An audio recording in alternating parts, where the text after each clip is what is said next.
আমাদের সোসাইটির একটা খুব পরিচিত ঘটনা আমি শেয়ার করব। সেটা হচ্ছে অনেকেই দেখবে অনেকের সাথে কথা বলা অ্যাভয়েড করে। কিছু কিছু ক্ষেত্রে কিছু কিছু মানুষ শান্তিতে থাকবে বলে, ভায়োলেন্স অ্যাভয়েড করবে বলে তারা অ্যাভয়েড করে থাকে। আর কিছু কিছু ক্ষেত্রে হচ্ছে কিছু খুব চালাক মানুষ লক্ষ্য করে দেখবে কথা বলা কিছু মানুষের সাথে অ্যাভয়েড করে, আর অপরের দিকের মানুষটাও সেটা জেনেও তাদেরকে অ্যাভয়েড করে যে থ্যাংক গড আমাকে অ্যাভয়েড করছে, নইলে আমাকে আবার অ্যাভয়েড করতে হতো। কেন? কারণ তারা বুঝে গেছে অপরের দিকের মানুষটাকে কোনোভাবেই আর বোকা বানানো সম্ভব নয়।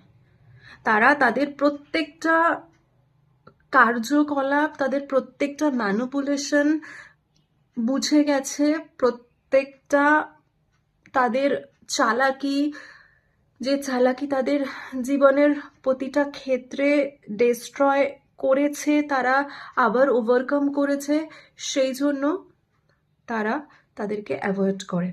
এবার এই রকম ঘটনাগুলো কিন্তু বেশিরভাগই দেখা যায় ফ্যামিলিতে, ঠিক আছে?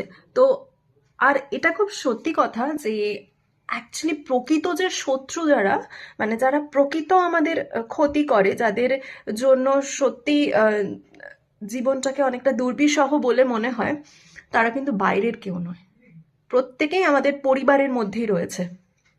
সেজন্য যদি কোনোদিনও মনে হয় যে সোসাইটি তো অনেক কিছু বলে যে আর পুরোটাই কিন্তু নিজের স্বার্থে সোসাইটি চলে, সোসাইটি কিন্তু তো কখনোই তোমার স্বার্থে কিছু করবে না, যা করবে নিজের স্বার্থে করবে,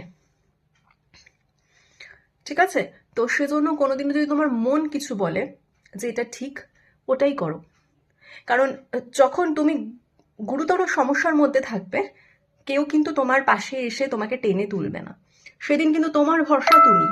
সেজন্য এমন কোনো কিছু করো না যেটা সোসাইটির কথা শুনে, যেটাতে তোমার মন নেই। That's it.